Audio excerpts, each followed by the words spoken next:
Listo, entonces de la presentación pasada quedé con una tarea que era hablar sobre el plejo pre y post fijado. Entonces, digamos que lo que se sabe es que en realidad no sabemos qué define cuando un plejo está prefijado y postfijado. En este artículo y en esta tabla que les pongo, lo que quería mostrarles es que hay diferentes autores que muestran que no hay un consenso en cómo determinar cuando un plejo está pre y cuando está postfijado. Entonces, digamos, el doctor Harry, por ejemplo, define que un plejo prefijado típico recibe ramas de C4 y si hay una contribución del plejo de T2, entonces se considera que está postfijado. Pero hay otros que consideran, dependiendo qué tan grande es la contribución, como el doctor Slinglus, considera si está prefijado o no. Entonces, por ejemplo, en este caso, digamos, si tiene C5 con una contribución mayor del 15%, se considera que puede ser prefijado, pero si la contribución de T1, de T2, perdón, no es entre el 3 y el 24%, entonces no se consideraría postfijado. ¿Cuál es el concepto que tendríamos unificado hasta el momento que podríamos decir para determinar si un plejo está pre o postfijado? Es si un plejo se compone de ramas ventrales desde 5 a T1 con una contribución de T2, se va a clasificar como una comunicación de T2. Pero si el plejo se compone de raíces que van de C6 a T2 con o sin una pequeña rama de contribución de C5, entonces se considera que está postfijado. En esta siguiente diapositiva les muestro un ejemplo de un plejo prefijado, perdón. Entonces acá vemos con el puntero cómo tenemos aquí C4 en la parte de aquí arriba que forma el tronco superior con C4, C5. Se han hecho estudios cadavéricos, en este puntualmente se determinó que hasta el 17.5% de los plejos examinados en esa muestra tenían o eran prefijados y digamos que los plejos postfijados son mucho menos frecuentes, corresponden aproximadamente al 7%. Aquí tenemos un ejemplo de un plejo postfijado. Este también es de un cadáver, donde vemos acá la contribución que tiene de T2 a T1. Este es un artículo donde nos muestra o nos habla de qué implicaciones podría tener quirúrgicas tener un plejo pre o postfijado. Es un artículo de 2010. Nos muestra que las variaciones en el plejo braquial en sí son más la regla que la excepción. Es mucho más frecuente un plejo que esté postfijado, un prefijado que postfijado. Y ellos también dividen o hacen una división de 3 grupos para determinar cuando un plejo es normal, cuando es prefijado, cuando es profijado. Entonces, cuando lo consideran grupo 1, cuando parte de C4 se une al plejo, cuando el plejo es grupo 2, no se considera que haya una contribución de C4 y C5 completamente entra al plejo como lo consideramos y como lo conocemos nosotros. Y en el grupo 3 hay una parte de C5 que contribuye al plejo, pero principalmente se compone por ramas de T1. Ese plejo se considera que está postfijado. ¿Podemos silenciar, por favor, los micrófonos? Gracias. En esta imagen, entonces, les muestro. Aquí lo que hablan es que hasta el 20% de los pacientes o de los plejos pueden tener contribuciones o conexiones intradurales entre C4 y C5 y esas conexiones también son clasificadas. Aquí tenemos cada uno de los tipos. Tipo 1 es el de la izquierda, tipo 2 el del centro y tipo 3 el de la derecha. En el tipo 1 se considera que hay una comunicación vertical entre C4 y C5, que es la que vemos acá. En el tipo 2 hay una comunicación en tipo tenedor o en forma de tenedor, que es de las raíces dorsales, que se ve acá. Y en la 3 es una conexión que hay entre las ramas ventrales de C4 y C5, que es lo que vemos acá. ¿Qué importancia clínica puede tener esto para nosotros? Pues que algunas pueden ser clínicamente significativas y cualquier desplazamiento longitudinal del plejo braquial puede resultar en una inervación sensitiva motora aberrante de la extremidad que nos puede confundir al momento de hacer un examen físico. También de entrada sabemos o tenemos entendido que cuando un plejo está prefijado, digamos que tiene un desplazamiento superior y cuando un plejo es postfijado tiene un desplazamiento inferior o caudal. Eso también tiene relación con compresiones nerviosas como el síndrome opérculo torácico en caso de plejos postfijados, porque tiene unas relaciones mecánicas anormales entre el plejo y las estructuras que lo rodean, como las costillas. Entonces, en esta tabla lo que les muestro es cómo están las inervaciones normales y cómo estarían alteradas en el prefijado y posfijado. Entonces, tenemos el nervio dorsal de la escápula, por ejemplo, que la inervación al romboides en un plejo normal estaría inervado por C5, pero si estamos en un plejo prefijado, puede tener una inervación pura de C4 o de C4 con C5. Y si está posfijado, puede tener una inervación de C5 pura o de C5-C6. Del torácico largo que inerva el cerrato anterior, también tenemos que la inervación normal es de C5 a C7, pero en un plejo prefijado puede ser C5-C6 o solo C5, y en un posfijado de C5 a C8 o C6 puro o C7. Entonces, esos eran unos ejemplos que les quería mostrar. Esto es en la parte motora, en la parte sensitiva es igual. ¿Y qué implicaciones tiene esto? Pues debido a las variaciones que pueda presentar, tienen algún riesgo de más en algunos ¿Tu nombre, procedimientos. por favor? Señora. Alexandra Maya. Alexandra, qué pena que te Entonces tenemos, por ejemplo, las mastectomías. Cuando estas mastectomías son ampliadas, pueden presentar lesión del plejo. Cuando el paciente presenta infartos agudos de miocardio, puede presentar sensaciones o alguna sintomatología en el miembro superior izquierdo que puede estar en relación con esto, el síndrome de pérculo torácico que lo discutimos, una discopatía cervical que también al examen físico nos va de alguna forma como a engañar en el nivel de la lesión. Y se ha presentado también casos en pacientes que presentan tortícolis espasmódica, que las hacen risotomías de C4, presentan en algunas ocasiones después del procedimiento parestesias en el antebrazo y en la mano, que no estaría pues acorde a lo usual en la anatomía que conocemos. Entonces ya empezando con el tema, señora doctora. Tati, muy buena revisión de este pedacito. La verdad que yo era bastante más ignorante de lo que pensaba, en el sentido de que pues para uno, o pues en general, el prefijado es que tiene contribución de C4 y el posfijado que tiene contribución de T2. Lo importante, digamos que pues tú ya ampliamente describiste la importancia, digamos que es importante el concepto en la medida que uno puede tener exámenes clínicos que son como que no le cuadran a uno del todo cuando tiene una lesión. Sobre todo digamos, el prefijado y el posfijado tiene importancia en las lesiones preganglionares, ¿cierto? Sí, Y señora. eventualmente puede que uno tenga algún tipo de alteración, como tú lo dices en el examen físico, por las inervaciones motoras y sensitivas. Entonces eso es importante, es saber que existe. Obviamente mucho más chévere si uno se lo sabe así con todos los detalles que su merced acaba de darnos. Y tener en cuenta que a veces cuando uno tiene un examen físico que no le cuadra mucho y que no es tan específico de un segmento, digamos, de lesión, pues debe pensar que esta posibilidad existe, ¿vale? Sí, señora. Muy bien. Gracias, doctora. En cuanto al electrodiagnóstico, entonces tenemos como principal cosas que el 15% de las lesiones supraclaviculares van a tener lesiones segmentarias concomitantes en o debajo de la clavícula. Entonces digamos que el examen físico de estos pacientes puede también ser engañoso porque no vamos a tener unas lesiones preganglionares puras o avulsiones puras o lesiones distales puras, sino que pueden ser mezcladas, y para eso también digamos que nos sirve mucho el hecho de tener un electrodiagnóstico, que ya sabemos que no nos va a dar el diagnóstico definitivo del paciente, pero sí nos va a ayudar a enfocar el caso. Entonces tenemos las lesiones supraclaviculares que hemos visto la vez pasada.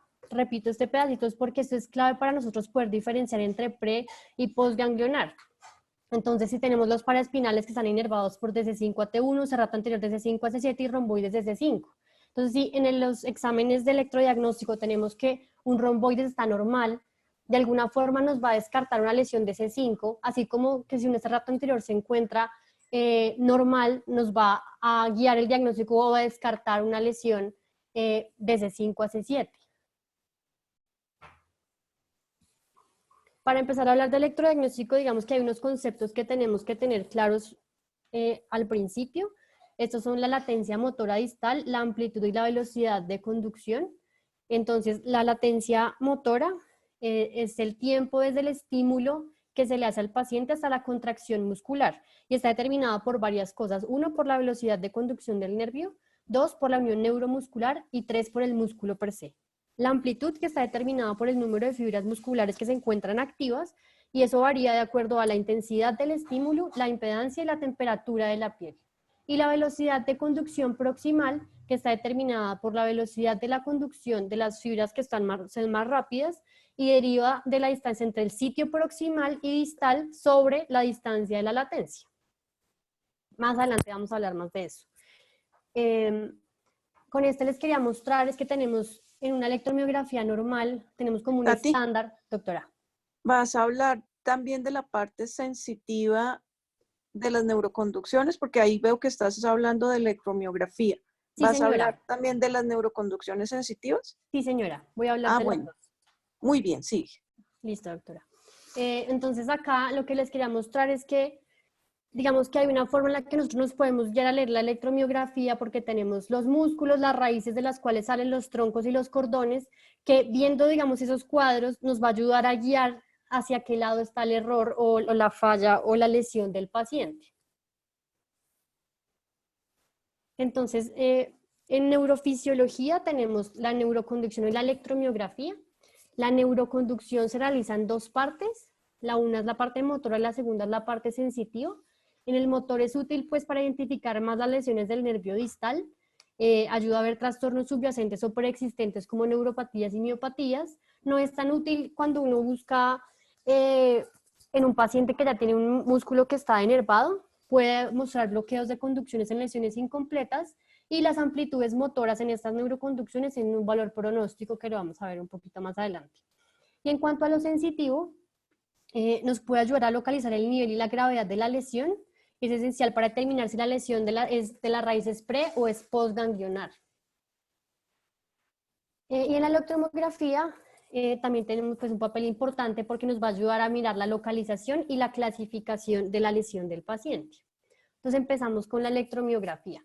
Entonces la electromiografía, lo que hacemos es que vamos a estudiar el músculo tanto en reposo como en diferentes niveles de contracción. Entonces, se va a mirar la configuración de la unidad motora. Eso lo que se va a hacer es evaluar el potencial de acción de la unidad motora, que eso lo que hace es que refleja la actividad de todas las fibras musculares inervadas por un axón motor único. Y hay tres patrones esenciales, que es el patrón normal, el patrón neuropático, que lo vamos a ver con una alta amplitud. Con amplitud nos referimos en el eje Y. Entonces vemos acá cómo aumenta la curva comparada con el normal. A eso nos referimos con amplitud. Duración, que sería en el eje X, vemos cómo se aumenta el tiempo acá. Y digamos que la forma de las ondas o la forma de la electromiografía. En un neuropático vamos a tener que hay un patrón polifásico. Cuando es normal puede ser di o trifásico. Y cuando estamos mirando un patrón esencial miopático, entonces la amplitud, que se ve en el eje Y, es mucho más pequeña. La duración en el eje X también es muy corta y también se ve que es polifásico.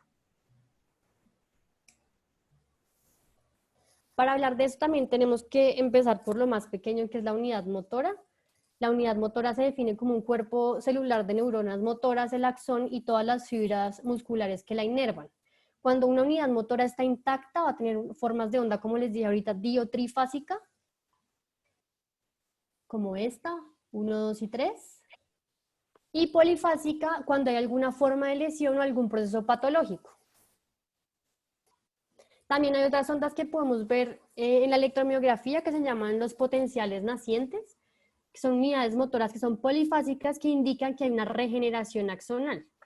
Entonces yo pues hice un dibujo arriba que fue como lo entendí, como lo vi en otras cosas porque no me parece que sea tan claro en el original, pero lo que se ve en un potencial naciente es que tenemos el potencial normal y al lado del potencial normal tenemos unas ondas de baja amplitud que son polifásicas y que se están de alguna forma buscando adherir al potencial normal.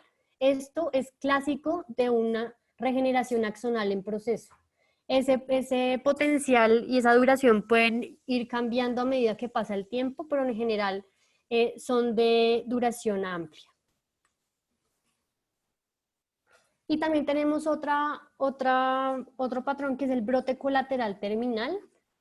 Entonces, lo que ocurre con un brote colateral terminal es que los axones que están viables y que quedan envían como unos brotes de sus nervios terminales dentro del músculo, y esos brotes inervan las fibras musculares que están denervadas y luego crece la unidad motora original.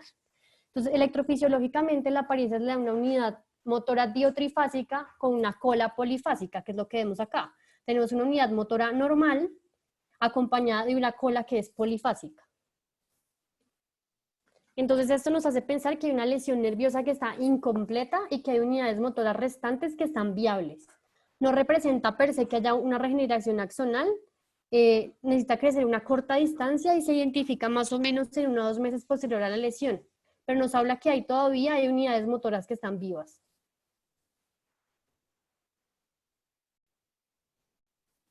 Entonces, la electromiografía, como vimos ahorita, nos va a ayudar a ver 4 cosas principalmente: la localización anatómica de la lesión, el grado de inervación muscular, la regeneración axonal y la identificación de los nervios donadores útiles. Les pongo esta caja que es como unas guías o unos tips que da para cuando se realiza la electromiografía. Lo primero es que nos va a ayudar a ver si hay presencia o ausencia de la continuidad de los axones. Lo segundo es que nos va a tener, digamos, en cuenta los músculos que están inervados por ciertas raíces y en la localización de los plejos para entonces saber más o menos la localización en la que se encuentra.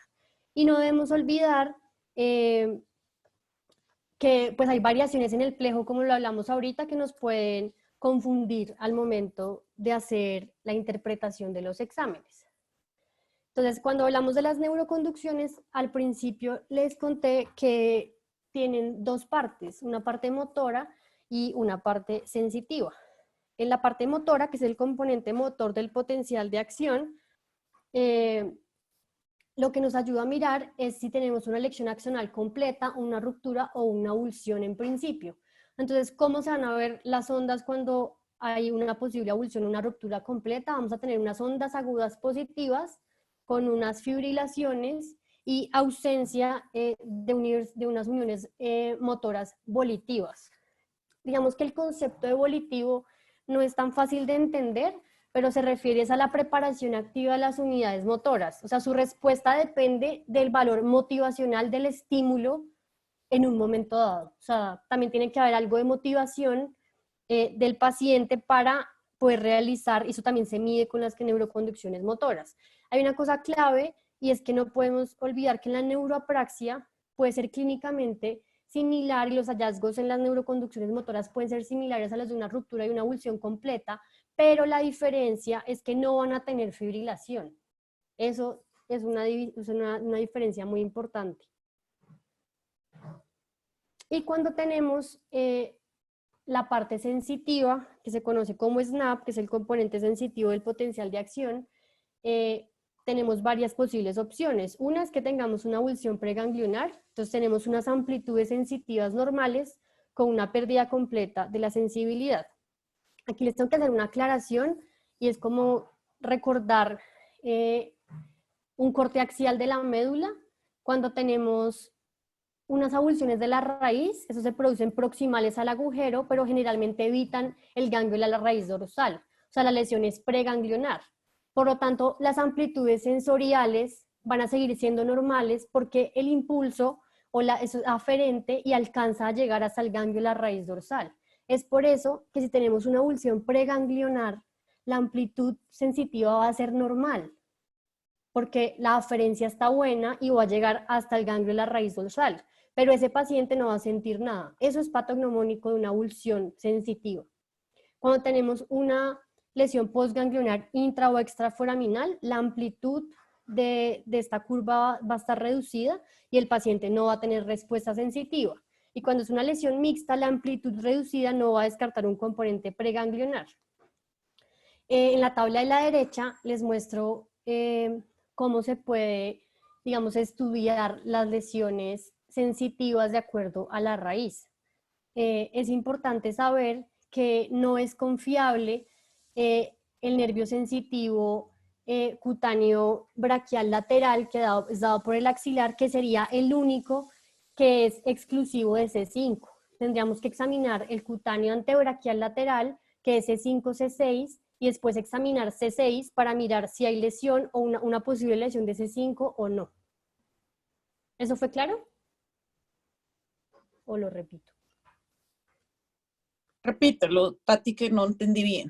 O sea, como cuando nosotros examinamos la parte sensitiva en las neuroconducciones, tenemos que examinar también por las raíces nerviosas. En general, todas digamos que son confiables, menos el examen sensitivo para la raíz de C5, que se mira con el nervio cutáneo braquial lateral, que es del axilar. Entonces, si nosotros queremos descartar que haya una lesión de C5, tendríamos que primero examinar por aparte C6 con el nervio radial superficial.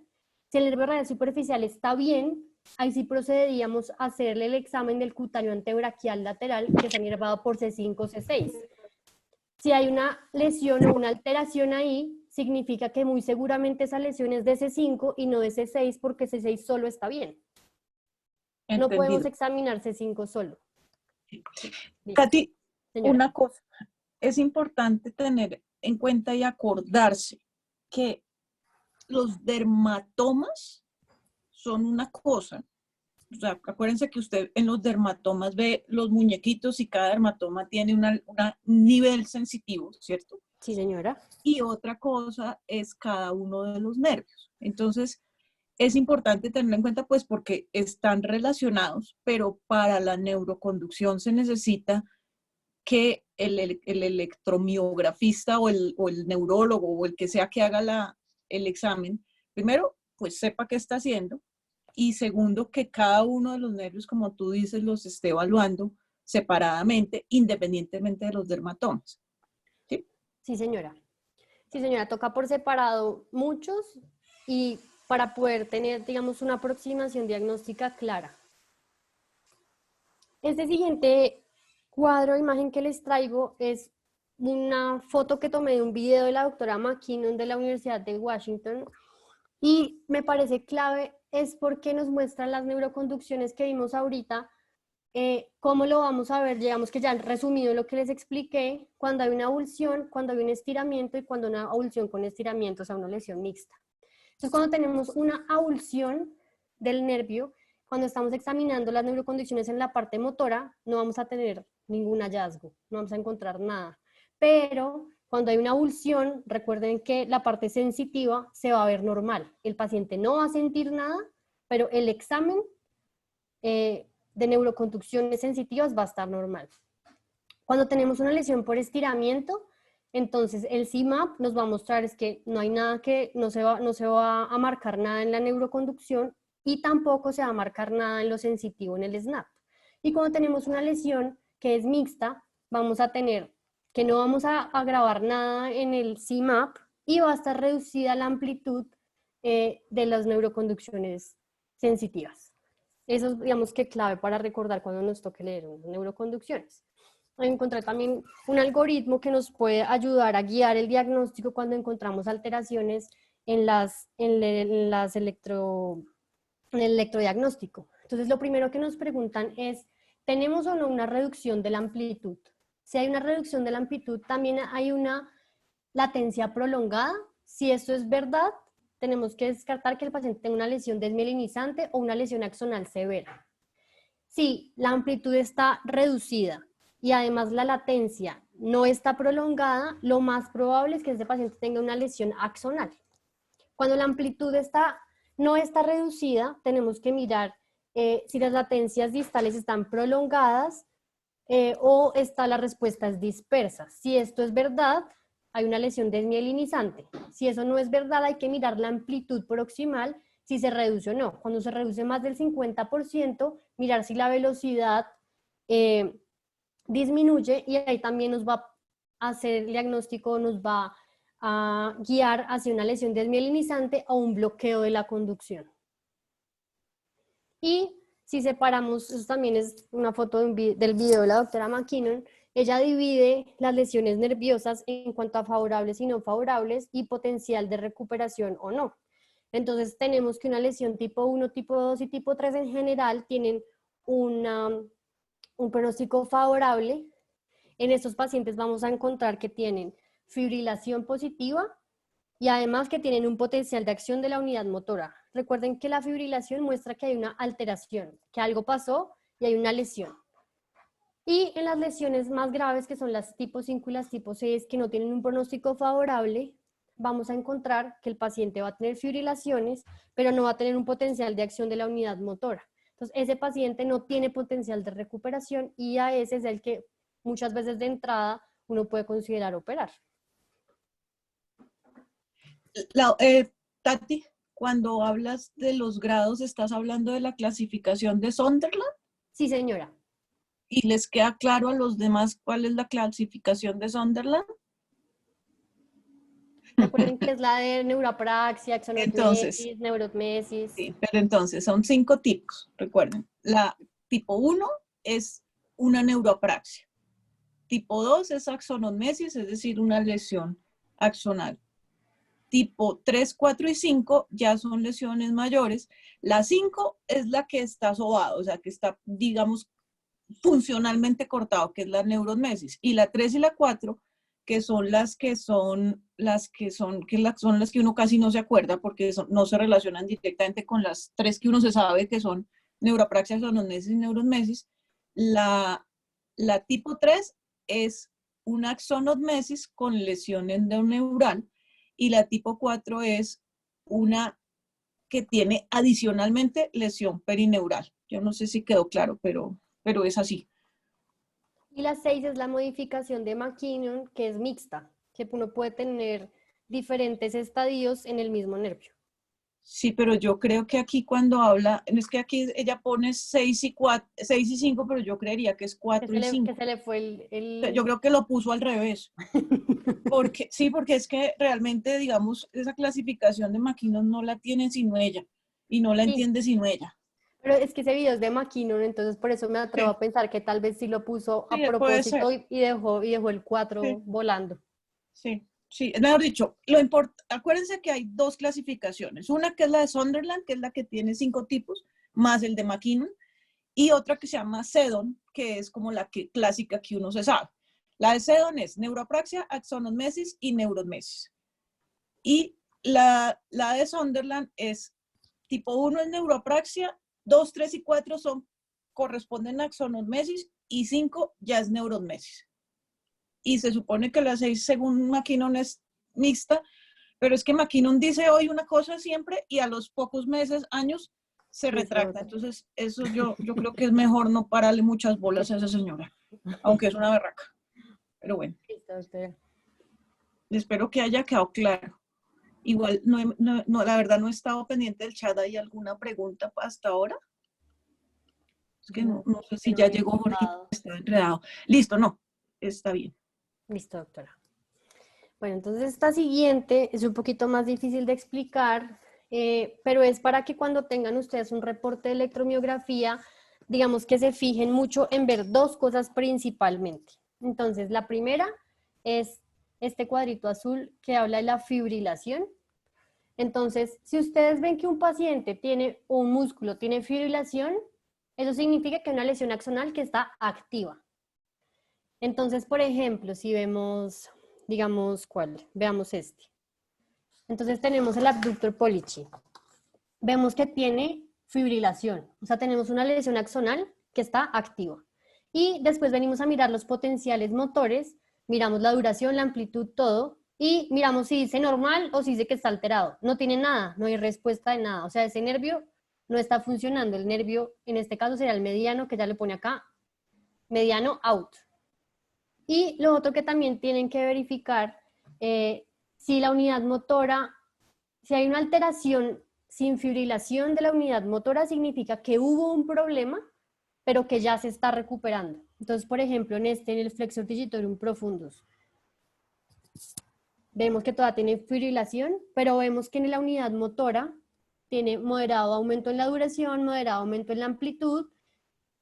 Digamos que ahí hay una alteración, es un paciente que presentó una lesión axonal, pero que está en proceso de recuperación porque ya presentamos algo en la unidad motora. es muy importante también que se fijen, es que en ocasiones, digamos que la máquina reporta que el estudio está normal, pero entonces, digamos que reportan que la unidad motora está normal, pero a este lado muestran fibrilación positiva.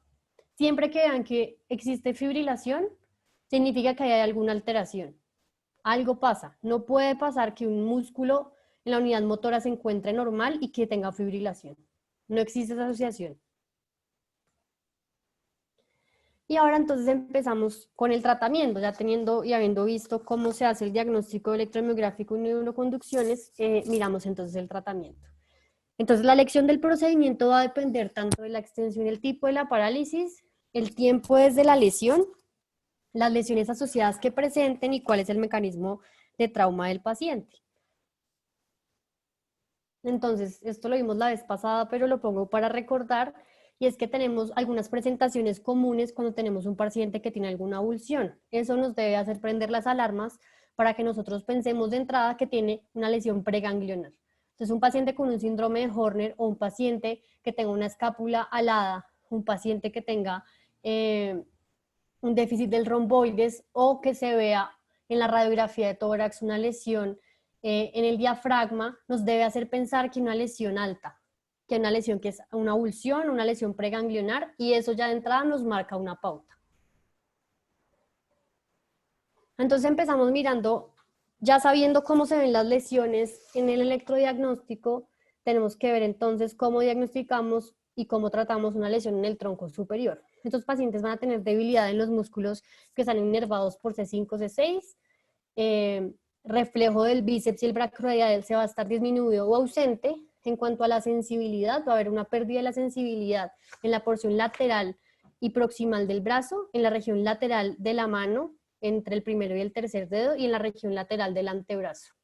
Y cuando hacemos los estudios de electrodiagnóstico, va a haber una alteración en el nervio cutáneo antebraquial lateral, vamos a tener una alteración en el sensitivo del mediano más en el pulgar, en lo sensitivo del radial pues en el pulgar, y en el nervio supraescapular, músculo cutáneo y axilar. Entonces un paciente que tiene una lesión del tronco superior va a perder el deltoides, va a perder el supraespinoso, el infraespinoso, y no va a poder levantar el brazo. Entonces, en la electromiografía vamos a ver alteración en el supraespinoso, el infraespinoso, el deltoides, el bíceps y el brachioradialis. También se va a ver alteración o puede tener alteración en el pronado redondo, flexor carpi radialis, en el tríceps y en el extensor carpi radialis, dependiendo la inervación de los troncos, y se va a preservar los músculos de C5 y C6 que están inervados a nivel de la raíz. Esos son los paraespinales, los serratos anteriores y el romboides, no deberían tener ningún problema de entrada. Entonces acá les quiero mostrar. Esto es una porción de un video de la doctora McKinnon que usé para entender estas lesiones. Vamos a ver si corre. Y ya lo que hace es que también los divide. Entonces, un paciente con una lesión de C5, C6 tiene un déficit en el hombro, entonces no va a poder hacer abducción, flexión y extensión del hombro, y va a tener una limitación también para hacer flexión del codo. Vamos a ver si esto corre. Sí, ahí corre.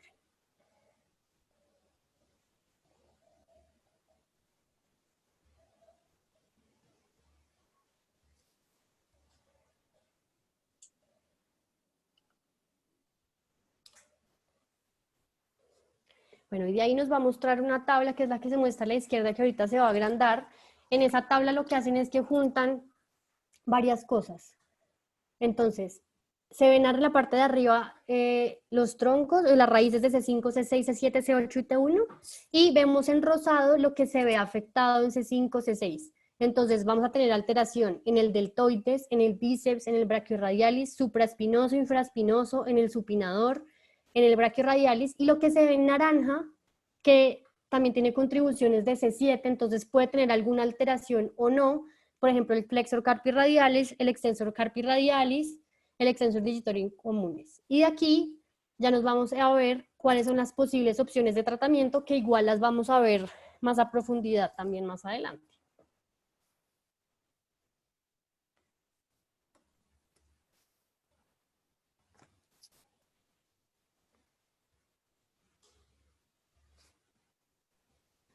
Como se dan cuenta, esto es un poco enredado.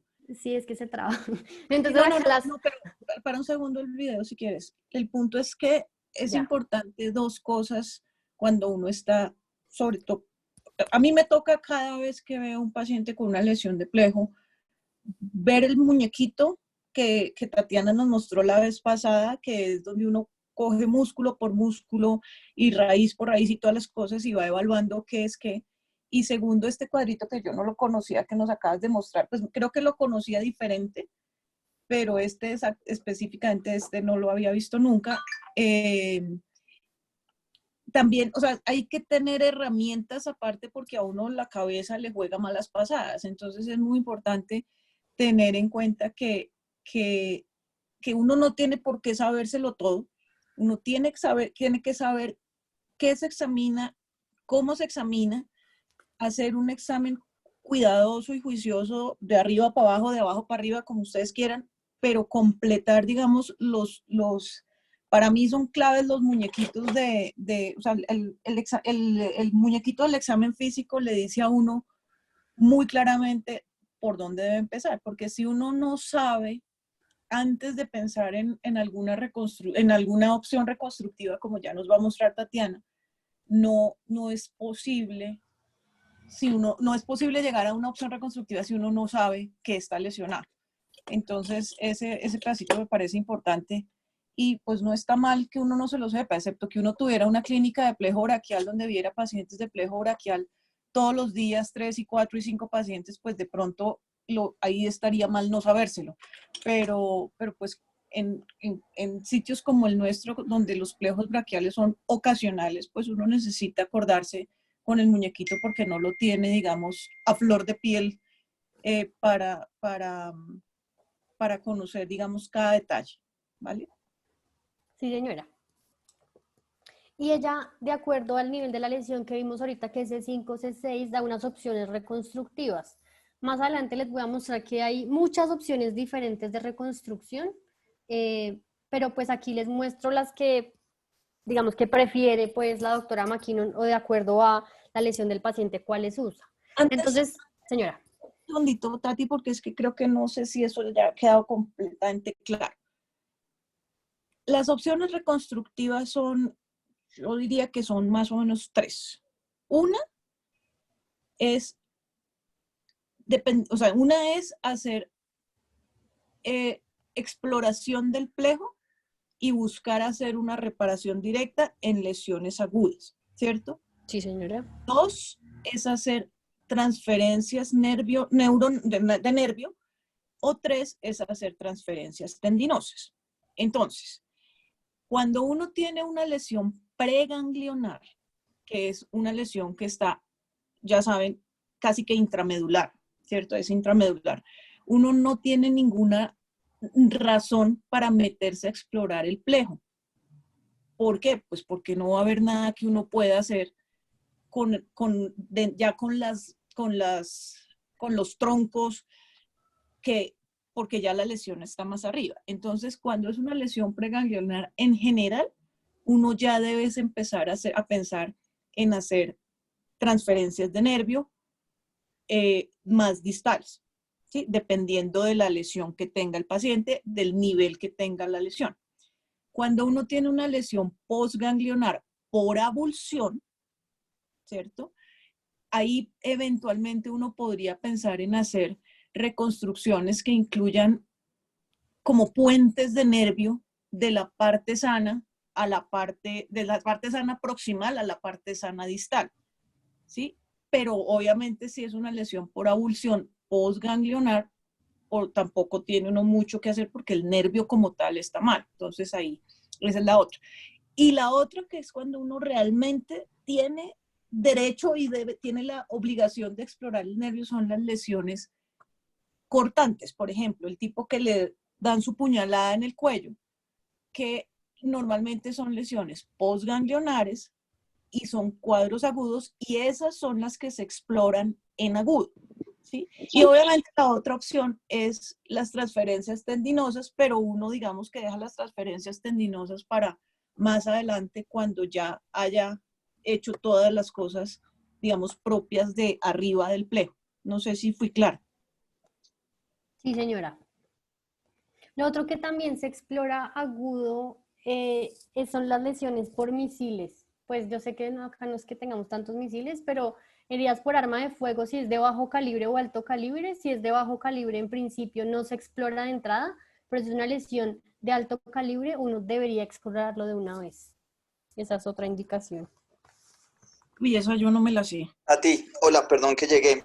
Alta Doctor. velocidad, no calibre, alta velocidad. Alta velocidad y cuando son de carga múltiple también. Pero no pues no sé, yo nunca he visto una lesión de plejo por munición, digamos, por balazos o por esas cosas, pero no se supone que si son de alta velocidad la lesión es una lesión por la onda expansiva y no creo que, no estoy muy segura que sea fácil de reparar. No sé, no tengo absolutamente ninguna experiencia en eso. Es que hay tres mecanismos distintos que pueden tener lesión. Uno es con la onda expansiva, el otro es con lesión directa y el otro es con lesión de la metralla. Entonces, en ocasiones pasaba que se dejaba y se esperaba por lo que fuera lesión por la onda expansiva, pero tenían una lesión directa por la bala o por la metralla que era electiva, o sea, que se podía reparar de forma primaria. Entonces, pues digamos que tampoco es que la literatura sea muy amplia, pero en algunos estudios muestran que sí es mejor si uno tiene un paciente con una con lesiones con metralla de carga múltiple y ¿cuál era la otra? Se me olvidó. Bueno, y la otra, valdría la pena explorarlo. Es que ya me olvidó. No importa, yo tampoco me sé los tipos de No, balas. las lesiones por arma de fuego, como lo mencionaron, creo que toca recordar la charla que ya oyeron del doctor Morales. Entonces depende si son de alta o de baja velocidad. Y las que son de alta velocidad, que es la que veo yo ahorita como la duda, la alta velocidad produce lesión, los nervios pueden ser atravesados por el proyectil, pero pueden ser también atravesados, de hecho la onda explosiva puede hacer una disrupción como si fuera un arrancamiento. Y también puede haber quemadura de los nervios. Entonces cuando hay una herida de estas no se sabe realmente qué fue lo que pasó. Entonces para tratar de hacer el diagnóstico más claro y más precoz, pues se puede explorar. Antes se esperaba, ahorita se explora para ver qué está quemado, qué está arrancado y no va a ser una sola lesión, va a ser una lesión múltiple. Entonces puede ser que necesite en una injertos, en la otra transferencias. Eso es más o menos la idea. Ay, doctor Pini, yo no había visto que usted estaba, perdón. Haber sabido, ya le habría preguntado antes. No, tranquila. Usted sí tiene experiencia porque usted trabajó muchos años en el militar y allá sí se veía de todo. Sí, tenemos alguna experiencia ahí. Pero ya eso es viejo, ya eso es de otra guerra.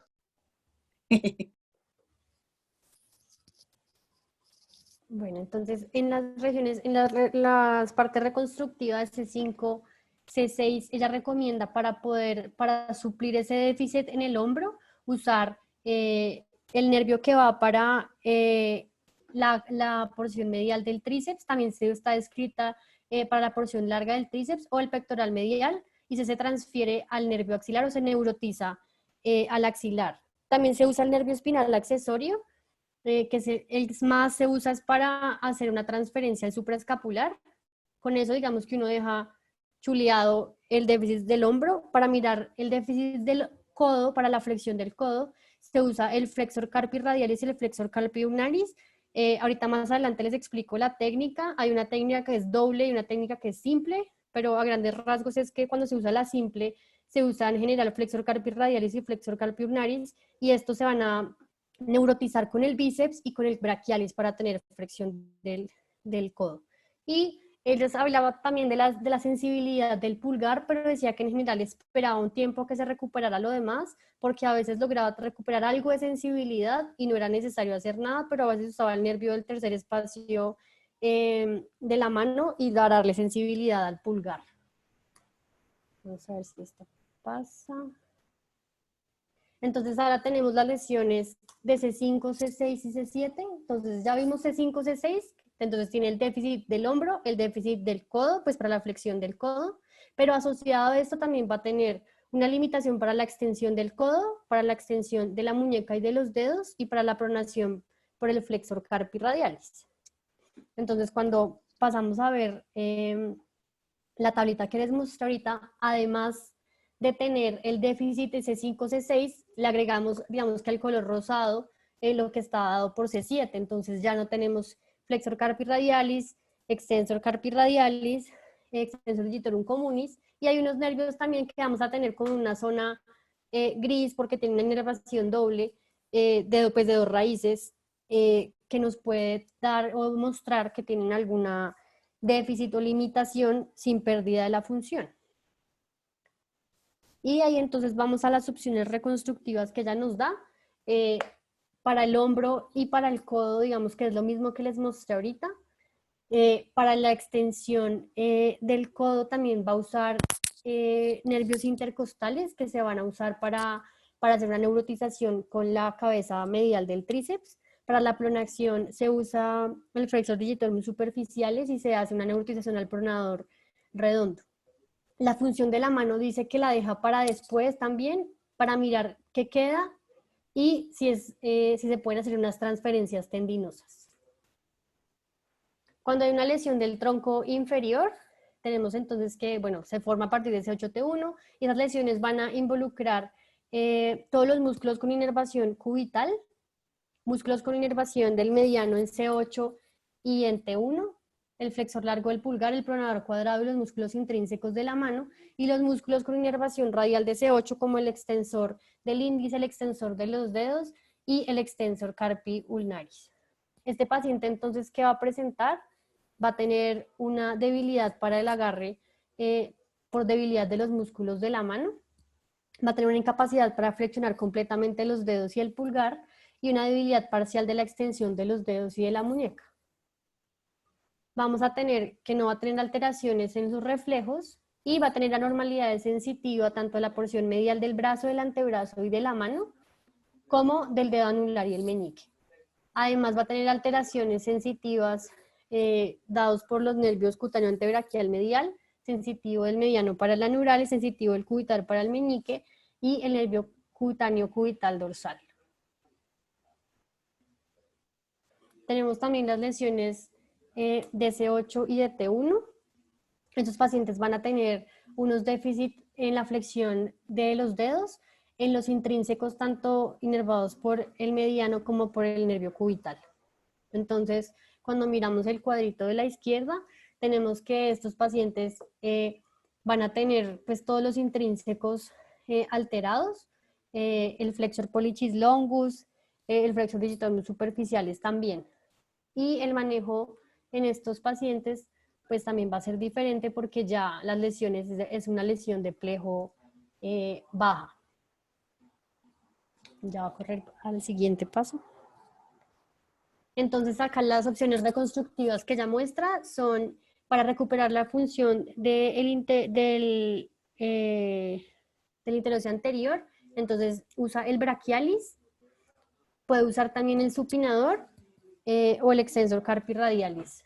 Para mirar la función del pulgar, ella digamos que también recomienda el extensor digiti minimi para hacer oponentoplastia o el extensor indici proprius que puede servir para hacer tenodesis. Doctor.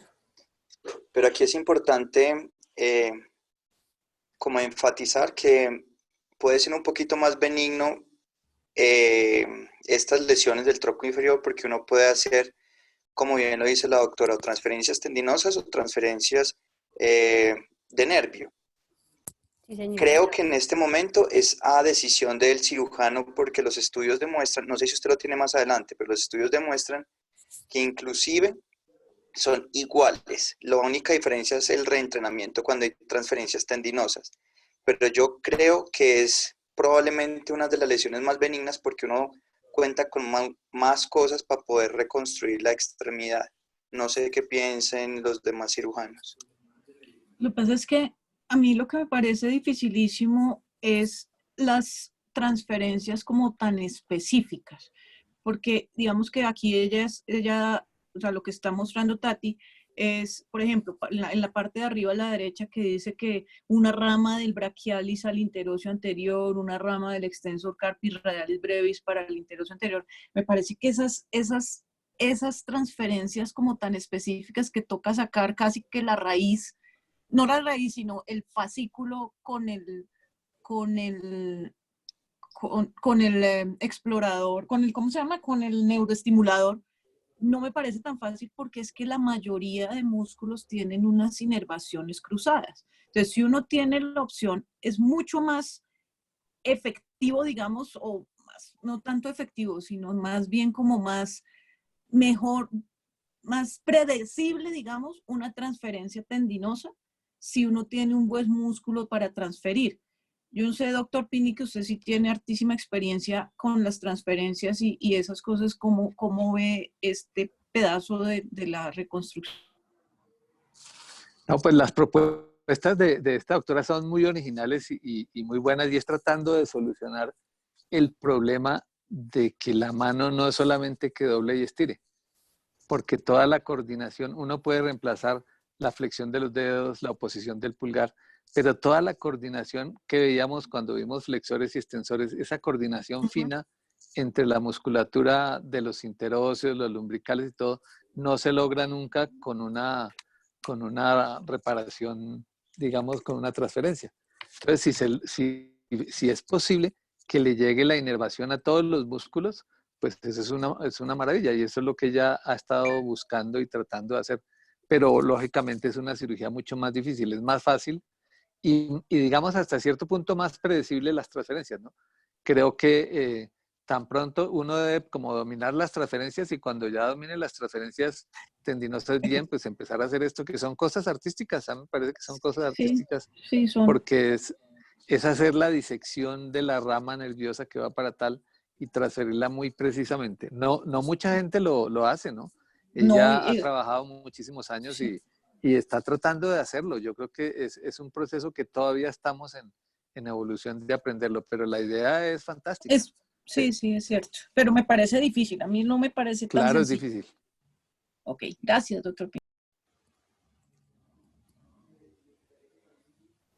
Y cuando tenemos asociada una lesión de C7 a esa lesión de C8 y T1, tenemos pues además que hay debilidad o limitación para hacer extensión de la muñeca y de los dedos, para la flexión de la muñeca y para la pronación.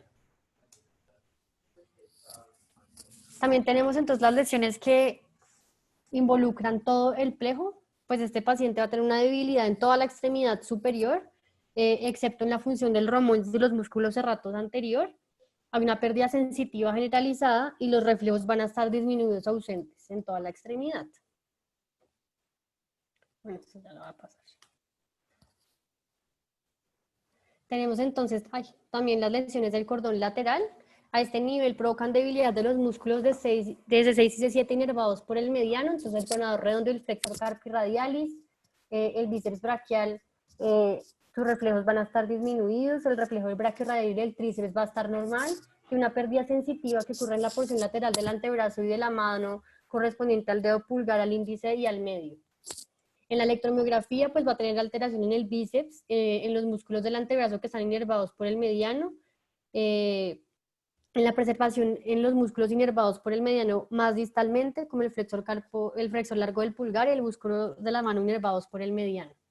Y cuando hay una lesión del cordón posterior, vamos a ver que hay una debilidad en todos los músculos inervados por el nervio radial y el axilar, va a tener una limitación para hacer extensión de los dedos de la muñeca y del codo, abducción y aducción del hombro, van a estar disminuidos el reflejo tanto del tríceps como del brachiorradial, el del bíceps va a estar conservado, y una pérdida sensitiva en la distribución del nervio axilar, del nervio cutáneo posterior del brazo y el nervio radial superficial.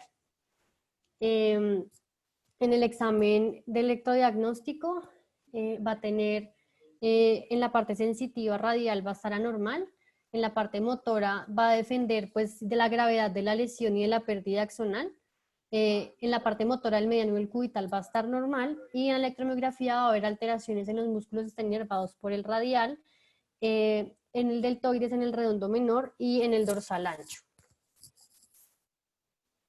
En el cordón medial va a tener, digamos que los mismos hallazgos clínicos que en una lesión del tronco inferior, excepto por la preservación de las fibras de C8 que están inervadas por el radial. Va a tener debilidad en todos los músculos inervados por el cubital y los inervados por el mediano en C8 y T1, va a tener debilidad en el agarre, incapacidad para flexionar completamente los dedos, van a estar preservados los extensores de los dedos y de la muñeca, y va a haber una pérdida sensitiva en la misma distribución del tronco inferior, que es en la región medial del brazo, del antebrazo y de la mano, más en el dedo anular y en el dedo meñique, sin presentar alteraciones en los reflejos. Esta tabla era para mostrarles cómo se alteraba la sensibilidad en la parte medial y lateral del brazo y cómo ir, digamos que descartando lesiones tanto con lo clínico, con lo sensitivo y con la localización en el plejo. Entonces ya para definir o para determinar el tipo de cirugía hay unos conceptos claves que hay que definir primero. Entonces, estos conceptos es que hay unas prioridades de tratamiento en las lesiones altas, que ya las vimos. Lo primero, y lo vimos en todos, digamos que todos los videos de la doctora McKinnon, y es que debemos recuperar la flexión del codo, restaurar la abducción glenohumeral, la estabilidad del hombro, o sea, la estabilidad de la articulación glenohumeral y la rotación externa del hombro. Entonces, la primera opción que tendríamos en un paciente, ya la doctora Moreno lo dijo, pero está la neurotización o las transferencias nerviosas. ¿En qué consiste eso? Es hacer una anastomosis entre un nervio motor que está funcionando a un nervio lesionado que sería el receptor. La pérdida de la función del nervio, digamos, donante va a ser inevitable dependiendo lo que usted saque, qué tanto saca de ese nervio, si lo saca completo, si saca fascículos, que es lo que ellos están hablando hace un momento. Y esas neurotizaciones son de elección cuando no es posible reconstruir los nervios de manera directa, por ejemplo, cuando hay una avulsión de una o de varias raíces cervicales. ¿Qué reglas básicas tenemos? Pues que los fascículos nerviosos del nervio donante deben coincidir con los del nervio receptor.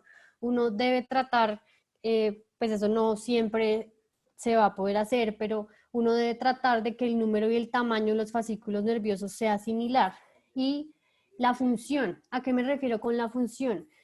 Si uno quiere solucionar un problema en un nervio que es puramente motor, entonces uno debería escoger un nervio puramente motor para solucionar ese problema. Hay que intentar, o es preferible usar nervios puramente motores sobre los nervios mixtos, sensitivos y motores, que no van a tener igual de buenos resultados que si se usan solamente el que es puntual o que el que es igual al de la zona receptora.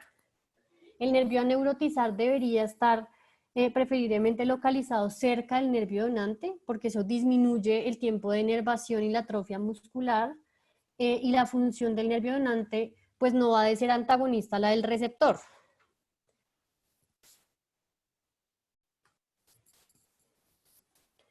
Entonces, hay también una pequeña división en cuanto a los nervios que pueden ser donantes. Se consideran los nervios extraplexuales y los nervios intraplexuales. Entonces, los extraplexuales se usan en lesiones completas del plejo braquial, en avulsiones completas de todas las raíces, y son la única forma disponible para disminuir el grado de déficit, que en general son los que casi siempre usamos. Y los intraplexuales, que son de elección cuando hay lesiones parciales. Estos están disponibles, son axones que están disponibles en la misma parte del mismo plejo braquial, y esos nervios donantes ofrecen un número de axones mayor a la suma de los axones de los nervios disponibles. Entonces, digamos que es una buena opción si se puede contar con ella. Existen varias técnicas distintas que están descritas. En las neurotizaciones extraplexuales se usan los nervios espinales accesorios, está descrita el nervio intercostal, el frénico, la raíz de C7 contralateral, el nervio hipogloso, y en las neurotizaciones intraplexuales se hablan de Oberlin tipo 1 y Oberlin tipo 2, que les voy a explicar ahorita, nervio pectoral medial y nervio toracodorsal.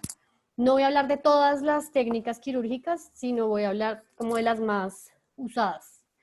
Otra división que es importante es la localización de la lesión, porque eso nos va a decir a la larga pues qué es lo que tenemos que resolver. Esto suena como rudimentario, pero si tenemos una lesión de plejo alto, vamos a saber que el hombro está mal y que la mano está bien, en términos generales. Que la lesión en un plejo bajo va a tener el hombro en adecuadas condiciones, mientras que la mano es la que va a estar mal. Y cuando una lesión completa del plejo, pues no va a haber nada bueno, ni el hombro ni la mano. Entonces empiezo con la neurotización con el nervio espinal accesorio. Entonces el nervio espinal es un nervio que es motor puro e inerva el esternocleidomastoideo y el trapecio. Entonces, actualmente se usa bloqueó Tatiana o solo soy yo? Creo que es usted, doctora. ¿Los demás me escuchan?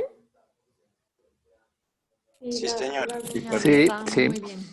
Listo. En la neurotización del espinal accesorio, entonces se usan para el nervio musculocutáneo, que nos ayudaría a darle flexión al codo. ¿Cuál es el problema de usar el espinal accesorio para hacer una neurotización con el músculo cutáneo? Es que nos tocaría usar un injerto interposicional, o sea, es necesario absolutamente. Usualmente se usa un sural, pero digamos que lo ideal sería que uno no necesitara usar un injerto. Y también se usa y está escrita para el nervio supraescapular. Eso nos va a ayudar para hacer abducción de la extremidad y estabilización del hombro, y no requiere el uso de un injerto porque está en proximidad. Existen pues varios estudios diferentes. Hay uno del doctor Sami, que hace una transferencia al espinal para neurotización del músculo cutáneo con injerto de nervio interpuesto. Los resultados fueron buenos, tenía 44 pacientes, 86% tenían resultados buenos, que es tener un M3. Cirugía esos pacientes en general requieren cirugías en los primeros 6 meses e injertos que sean menores a 12 centímetros. Ellos le usaban injertos de sural. Pero sí hay una diferencia grande si la cirugía era diferida mayor a 6 meses o si los injertos eran mayores a 12 centímetros, porque los resultados favorables de los pacientes se disminuían al 65%. Hay otro estudio del doctor Waikakul. Lo que hace es mirar los resultados funcionales de las neurotizaciones del nervio musculocutáneo. Tati. Señor. Ellos en el de Sami hablan cuál fue el abordaje, si anterior o posterior, igual que este último que estás nombrando, o no viste si hay diferencias entre los tipos de abordajes. Uy, doctor, yo no me fijé. Pues no me acuerdo. Seguro por ahí deben estar, pero continúa, tranquila. Vale, doctor, gracias. Entonces lo que miraban y comparaban era la neurotización del músculo cutáneo usando nervios intercostales o nervios espinal accesorio. Ellos muestran que el resultado es mejor cuando se hace una neurotización con el nervio espinal accesorio para el músculo cutáneo, con 83% de buenos o muy buenos resultados, a diferencia del 64% con los nervios intercostales. También dicen que el tiempo quirúrgico es menor, que las complicaciones son menores y el requerimiento de transfusión del paciente también es menor. Actualmente se usa también el nervio espinal accesorio para hacer una neurotización con el supraescapular. Su principal ventaja es que no hay necesidad de usar un injerto interpuesto en más del 75% de los casos. Los resultados son buenos. En un estudio del doctor Spinner en 2005 muestra que hay un 80% de recuperación de la función motora, logran hasta 70 grados de abducción, 60 grados de flexión del hombro, 30 grados de rotación externa. O sea, los resultados son muy buenos. De hecho, el nervio espinal accesorio actualmente se usa mucho más para hacer la neurotización con el nervio supraescapular.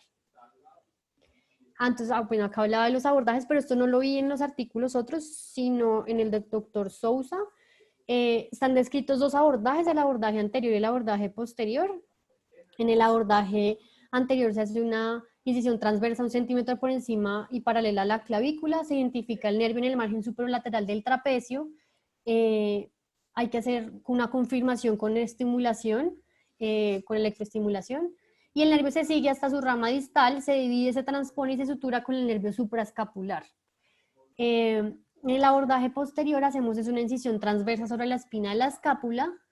Esto tiene una ventaja y es que se hace una incisión que es más distal y es mucho más cerca al músculo objetivo, y se identifica la lesión distal del supraescapular. Digamos que el nervio supraescapular está descrito que tiene hasta un 25% de posibilidad de tener más de una lesión. O sea, no solamente la lesión proximal, sino además una lesión distal en el notch de la escápula, Entonces, al hacer un abordaje posterior, tenemos también la posibilidad de identificar en dado caso que presente alguna lesión distinta a la que ya presuponíamos.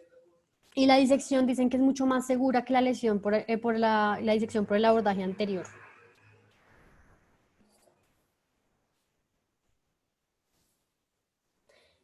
Tenemos otra transferencia que fue descrita inicialmente por la doctora McKinnon y Nat, pero también vi que la describían como la transferencia de Somsack. Esa transferencia lo que hace es que pasa digamos que la rama motora de la cabeza larga del tríceps al nervio axilar. La cabeza larga del tríceps pues es predominante C8 y T1, y la rama motora radial siempre está intacta o generalmente está intacta en las lesiones de plejo altas.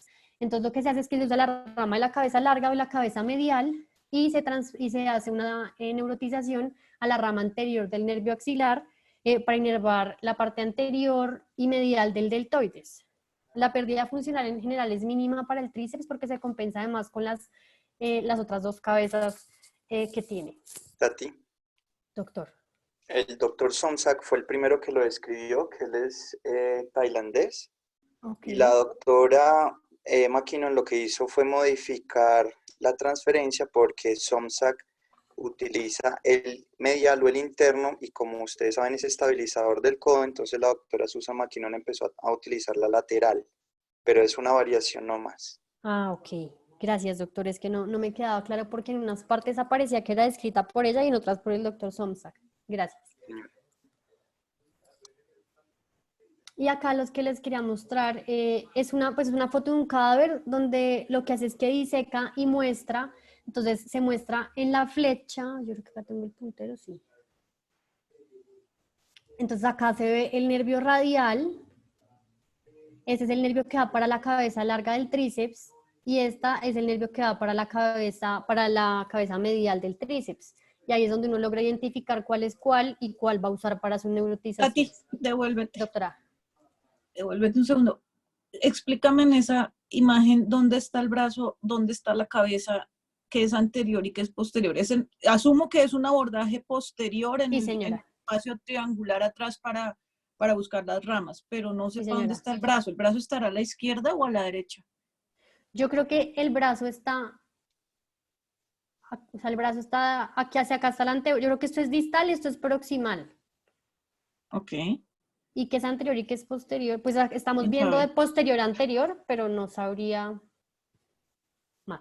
Ok, no está bien, no, era solo porque pensé que no, es que no me ubiqué, pero no importa, eso no es, ahorita no es importante. Vale, doctora. Tenemos otra transferencia que fue inicialmente descrita por el doctor Oberlin. Lo que hace es que lo describen a grandes rasgos como una transferencia del nervio cubital al nervio musculocutáneo para lograr una flexión del codo. Lo que se hace es que se identifican las ramas motoras de ambas cabezas del bíceps y se siguen proximal hasta el músculo cutáneo, y lo que se expone es el fascículo del flexor carpi ulnaris, que es el que se va a neurotizar para lograr la flexión del codo, y se neurotiza o al músculo cutáneo o a alguna de las ramas motoras del bíceps. Este se conoce, o esta neurotización se conoce como el Oberlin 1, que fue originalmente descrita con 4 pacientes que tuvieron resultados muy buenos posterior a la cirugía. También es que descrita la transferencia doble para la flexión del codo. También me aparece en algunas partes que fue escrita por la doctora, por el doctor Humphrey y McKinnon, pero se conoce como un doble Oberlin. Entonces, lo que se hace es que se usa un fascículo del nervio mediano y un fascículo del cubital para poder inervar el músculo braquial y el músculo bíceps. En 2005 la doctora McKinnon... Tati, espérate un segundo que quiero devolverme en la anterior. ¿Anterior a esta? Sí, señora. Sí, en esta. Solamente para puntualizarle para los residentes que nunca han entrado a una lesión de plejo y nunca han visto esto, este abordaje es en el antebrazo. En el brazo. Uno entra, uno busca el nervio cubital, busca el nervio mediano digamos, en la parte más interna del bíceps, y ahí, con el estimulador del nervio, hace la búsqueda de cada uno de los fascículos y esos son los fascículos que se transfieren, ¿vale? Porque es que es tanta información que a veces no es tan fácil entenderlo bien. Solo era eso. Vale, doctora, gracias. En esa transferencia doble se mostró que aumentaba la tasa de éxito y de recuperación para flexión del codo de los pacientes. La doctora mostraba en su estudio que los pacientes lograban una abducción hasta de 112 grados con una previa de 0 y rotación externa de 66 grados con una previa de 0. Y también hay un estudio del doctor Shin de 2011 donde él compara las dos técnicas, la simple y la doble, y no encuentra una diferencia significativa hablando únicamente de la fuerza. Él encuentra que en la transferencia simple el 16% de los pacientes presentaron buenos resultados versus en la doble 21%. Tati. Doctor. Pero en el estudio de la doctora McKinnon en el 2005 y luego corroborado por el doctor Shin, ¿cuál es el principal supinador, músculo supinador del antebrazo? El principal supinador, estoy pensando. Esa es la respuesta de R1, Tati. El supinador. No. Por eso es la pregunta del R1. Niños, alguno que conteste. El Eso, bíceps. Abe dice. Entonces, Tati, más que hablar de la flexión del codo, también hablan de la flexión y la supinación. Ok. Entonces, no hay diferencias en flexión de codo, pero cuando hay neurotización del bíceps, pues mejora la supinación y ahí hay más control del antebrazo y por ende de la mano. Creo que es una diferencia sutil, pero hay que nombrarla. Ok, yo tengo una pregunta. Ellos nombraban que se usaba el fascículo del flexor carpi radialis y el fascículo del flexor carpi ulnaris. El radialis se usaba para la rama motora del bíceps y el ulnaris para la rama motora del brachialis. ¿Eso siempre es así o uno puede usar indistintivamente cualquiera de los dos fascículos para cualquiera de las otras dos? Tati, tú puedes utilizar lo que quiera, por eso el examen físico que la doctora Moreno es tan insistente es lo más importante, porque si ustedes lo recuerdan, nosotros, por ejemplo, utilizamos en el último plejo del paciente la rama motora del flexor ditorium superficialis. Entonces no quiere decir que siempre sean lo mismo, lo que pasa es que la disección anatómica del flexor carpi radialis del fascículo es mucho más sencilla y la rama motora o el fascículo del flexor carpi ulnaris es más sencilla, entonces por eso creo que se utiliza con mayor frecuencia, pero uno puede utilizar el fascículo de cualquier otro músculo, pues dependiendo tu examen físico inicial. Ok. Tati, ahí, digamos que ahí es una cosa, o sea, si uno mira en el artículo, los artículos son súper específicos y entonces le dicen a uno que uno de verdad encuentra la rama, pero es que operar en el computador es fácil. Cuando uno está con el paciente, uno lo que debe hacer, que es lo que yo no soy la más experta en plejo porque como les decía anteriormente no es que nos lleguen mucho, pero uno lo que hace es evaluar su paciente, saber qué déficit tiene. O sea, cuando uno entra ya tiene que saber qué tiene de posible donante, ¿cierto? Y cuando uno hace la estimulación, a veces no encuentra tan fácilmente el fascículo. Entonces, por ejemplo, en este último paciente del que se refería Jorge, nunca encontramos separadamente la rama del flexor carpi ulnaris. Entonces nos tocó buscar y la única, de todas las que había, el único fascículo que daba como una inervación exclusiva era la del flexor digitorum superficialis. Entonces tuvimos que tomar esa que el flexor digitorum superficialis, digamos, está supliéndose con el profundo. Ahí lo que uno hace es jugar con quitar una función, dejar otra, pero que no se quite la función que ya existe. ¿Sí me entiendes? Es como tomar una parte pequeña para arreglar lo que se puede arreglar, pero no es una cosa que uno pueda, o sea, decir como a manera de receta de cocina. Sí, en los libros uno se lo debe saber, pero en la vida práctica a veces no es tan como dicen los gringos, straightforward. Ok. Listo, doctora, gracias. Y digamos de las transferencias dobles, lo importante para que ustedes recuerden es que se busca hacer una transferencia doble es con el fin de que haya una reinervación simultánea de dos músculos que sean sinergistas y tratar de tener un mejor resultado en el paciente. Esa es como Y la también, intención. exacto, y también lo que decía Jorge del supinador, o sea, del bíceps. Entonces, en la medida que tú haces una transferencia doble de overland, pues puedes lograr un poquito más de función que te permita controlar un poco mejor la mano. Es Pero decir, claro que acuérdense esas que transferencias dobles hasta ahora no han mostrado que están, sean exactamente exacto, tan efectivas como las exacto, otras y sí demanda un trabajo quirúrgico mayor, ¿no? es Sí. cierto. Acuérdense que lo importante, yo siempre les digo que el hombro y el codo, su única función, que no me oigan, Juan Carlos González lo sabe y lo dice, pero Guido tal vez no soportaría, que el hombro y el codo funcionan para que la mano funcione. Es decir, si uno no tiene hombro y codo, pues la mano no le sirve de mayor cosa, pues porque tiene una extremidad balante que lo único que tiene es mano. Entonces es muy importante buscar la manera de lograr una localización más precisa de la mano en el espacio, dándole al paciente hombro y codo para poder tener algo de control. Es eso. Ok, doctora, gracias. El siguiente es la neurotización usando nervios intercostales. Está descrito del nervio intercostal al nervio del músculo cutáneo. Fue descrito por el doctor Suyama Ihara. En principio se hacían transferencias de 2 o más nervios intercostales y usaban el tercero, el cuarto y el quinto opcionalmente. Se publicaron muchas cosas en los años 70 y 80, mostraban resultados favorables con hasta un 50% de reinervación del bíceps con una fuerza de M3, pero digamos que actualmente se usa más con parálisis obstétricas y tiene algunas cosas puntuales para nombrar. Entonces, bueno, tras disecarlos, se disecan los nervios intercostales justo debajo de la costilla superior y toca evitar siempre el uso de injertos interpuestos para la neurotización con el músculo cutáneo cuando hay avulsiones radiculares.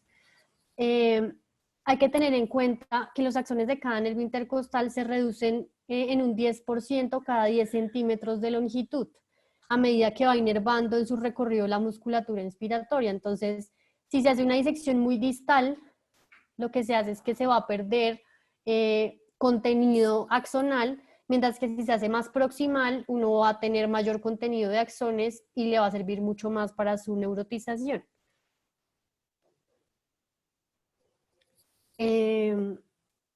Tenemos pues que hay mejores resultados para la flexión del codo con el espinal accesorio. ¿Por qué? Porque lo han asociado a que los nervios intercostales son más pequeños y además son mixtos. Entonces, esa puede ser una de las causas de que los resultados no sean tan buenos como con el espinal accesorio. El doctor Berlán también describió neurotización de los intercostales para el tríceps. Digamos que algo curioso cuando se hace una neurotización con nervios intercostales, y es que durante los 2 primeros años después de la transferencia, esos músculos se van a contraer con los movimientos respiratorios. Entonces se llama el brazo que respira, o lo llaman como el brazo que respira en los 2 primeros años. Ya después de eso se va a alcanzar un control voluntario gradual, aunque los músculos todavía van a tener algo de contracción involuntaria cuando el paciente tosa o estornude. Esto es clave porque en parte de la rehabilitación es justamente hacer eso. Entonces uno al principio, cuando hace esas neurotizaciones de los intercostales, lo que tiene que decirle al paciente es justamente tome aire para que el brazo se mueva. ¿Sí? Y eso no es verdad y así pasa. Entonces es chistoso, pero funciona. A mí esas me parecen peligrosas, es porque está uno como tan cerquita ahí, pero del tórax, pues, pero pues también se hacen. Yo me acuerdo que hicimos alguna vez con el doctor Bermo algunas, pero hace muchos años que no hemos hecho nada de eso. Listo, doctora. Y en esta tabla les quería mostrar cuáles son las, pues ya resumiéndote toda la carreta que hablé, cuáles son las principales transferencias nerviosas que se usan y para reinervar qué. Entonces hablamos del nervio espinal accesorio, que se hace una neurotización al supraescapular con el fin de reinervar el supraespinoso y el infraespinoso y tener una estabilización del hombro y una abducción del hombro. Usamos la rama motora de la cabeza larga o medial del tríceps para hacer una neurotización con el nervio axilar en su parte más anterior, para tener una reinervación del deltoides anterior y se puede del redondo menor, que eso lo vamos a hablar ahorita un poquito más adelante, y lograr una abducción del hombro. Usamos el nervio cubital o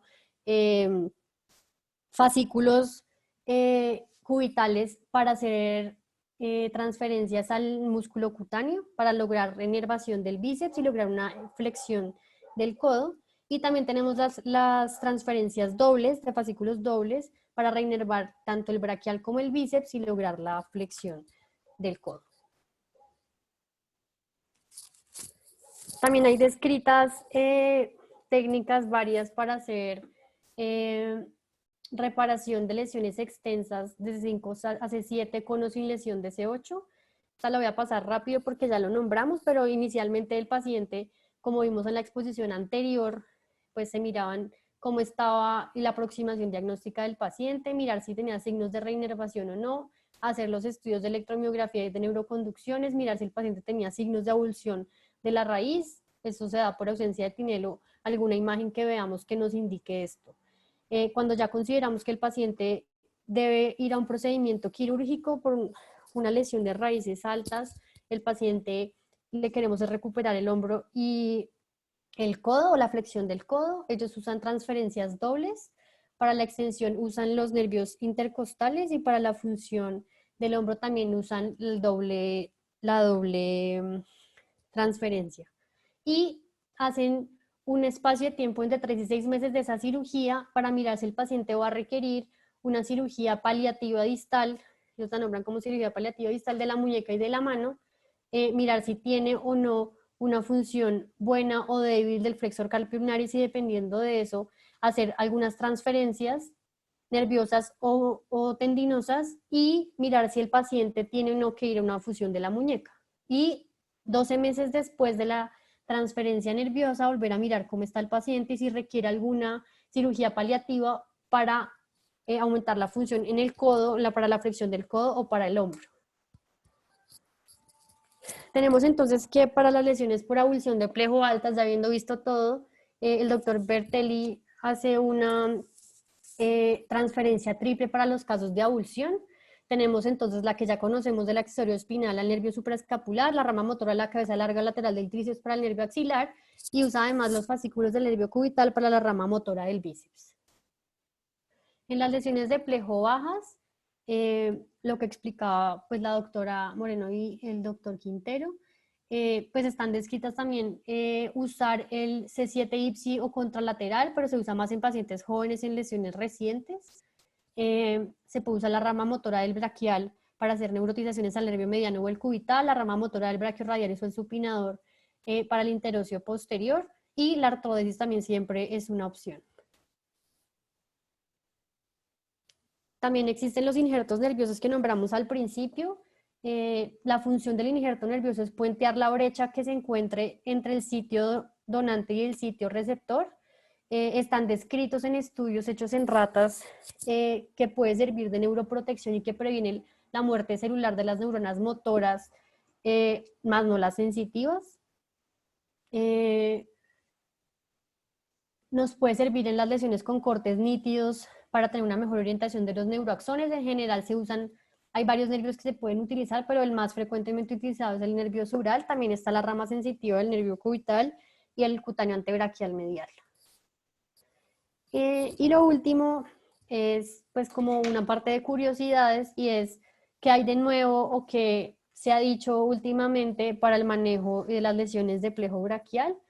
Tenemos, esto todavía pues no encontré el artículo publicado, sino encontré fue el póster de un estudio hecho por el doctor Clifton y el doctor Sancoli. Ellos lo que nombran es que pueden mejorar la rotación externa del hombro si adicionan una neurotización para el redondo menor. Tenían pacientes con lesiones de C5 y C6, hacían transferencia del espinal accesorio para el supraescapular, usaban el fascículo del flexor carpi radialis para la rama motora del bíceps, un fascículo del flexor carpi ulnaris para la rama motora del braquial anterior, y usaban el nervio de la cabeza larga del tríceps y sus ramas para poner una en la rama anterior que va para el nervio axilar, del nervio axilar y una para el redondo menor. Y ellos consideran que esto es útil para mejorar la rotación externa del paciente si hacemos esa neurotización. Ese estudio todavía no está publicado, pero digamos que si lo han nombrado en charlas y lo han nombrado en esos pósteres, entonces vale la pena nombrarlo. También tenemos el uso del C7 contralateral, que en general se indica es para parálisis globales. Digamos que lo que hacen para reducir la distancia al objetivo es que lo pasan detrás del escaleno anterior y del longus coli por el espacio retroesofágico, que me parece complejo, y requiere el uso de injertos nerviosos sí o sí, que en general se usa censural. Aproximadamente requieren injertos de entre 6.8 más o menos 2 centímetros, pero pues está escrito también. Tati, devuélvete. El C7 contralateral, pues yo sé que te parece una curiosidad porque es un poco raro, pues es pero que no es tan curioso, no, ahorita no.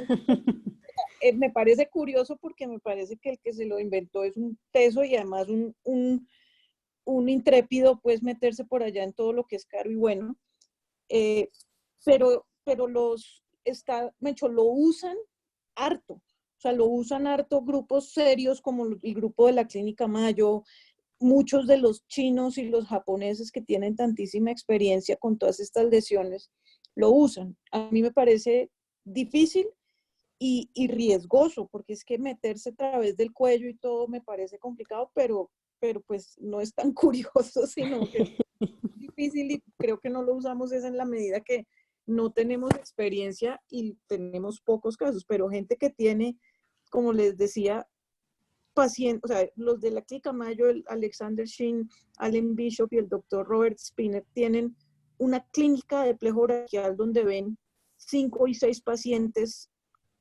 diariamente, pues entonces obviamente ese tipo de cosas uno puede hacerlas. Y además que tienen un equipo súper bien jalado, son 2 cirujanos de mano y el doctor Robert Spinner que es neurocirujano. Entonces obviamente ahí se le meten como a todo como con menos temor, pero no es tan curioso. Vale, doctora. Tenemos también descrito el uso de pegante de fibrina. Eso fue descrito por el doctor Naraski en el 88 y en ese momento se consideró que puede inducir reacciones fibróticas inflamatorias considerables, pero digamos que se ha vuelto otra vez a estudiar esto, está de moda nuevamente. Hicieron un estudio con ratas y lo compararon el uso de pegamento de fibrina con microsuturas y encontraron que el pegamento de fibrina producía menos respuestas inflamatorias y menos fibrosis. Y dieron como resultado una mejor regeneración axonal y una mejor alineación de las fibras de la reparación. Tati. Entonces es una opción.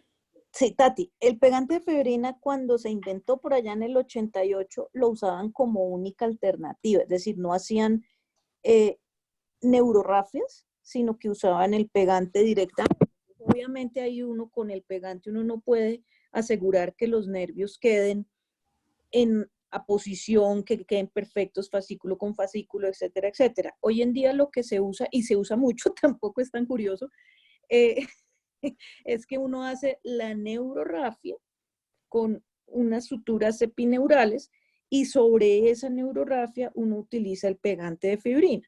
¿Qué hace el pegante de fibrina? Disminuye adherencias, organiza un poquito, digamos, las fibras y mejora, digamos, que la conducción. Tampoco es tan curiosito, pero está bien. me da risa y las curiosidades. Y hay otra que tampoco debe ser tan curiosidad, es el reimplante de las raíces avulsionadas a la médula directamente. Eso fue escrito por el doctor Karlstedt. Y lo que mostraba pues es que había recuperación parcial en los músculos proximales del hombro y la región proximal del brazo. No había recuperación sensitiva o era muy pobre y pues que requiere más estudios para saber si esto vale la pena o no, diferente a lo que estamos haciendo. Y pues como conclusiones les tengo pues que la electromiografía y las neuroconducciones, lo que habíamos hablado ya la vez pasada, pero para recordarles que no deben realizarse antes de la 3ª semana y que en dado caso que consideremos debe hacerse seguimiento a la 6ª semana, pues si hay una indicación. La mejor ventana para un paciente con una lesión es los primeros 3 meses, La segunda mejor ventana son los segundos 3 meses y después de esto los resultados son poco satisfactorios. Lo más importante es diagnosticar y planear qué intervención se le hace al paciente y cuál es la mejor intervención a realizar. No todos los pacientes son quirúrgicos, pero hay unas indicaciones claras para entrar, digamos que a cirugía lo más pronto posible, así como hay otras indicaciones de acuerdo a lo que encontremos clínicamente en el electrodiagnóstico para hacer un seguimiento al paciente y esperar que pueda recuperar, pero pues toca hacer un examen físico muy juicioso y hacer uso de las ayudas diagnósticas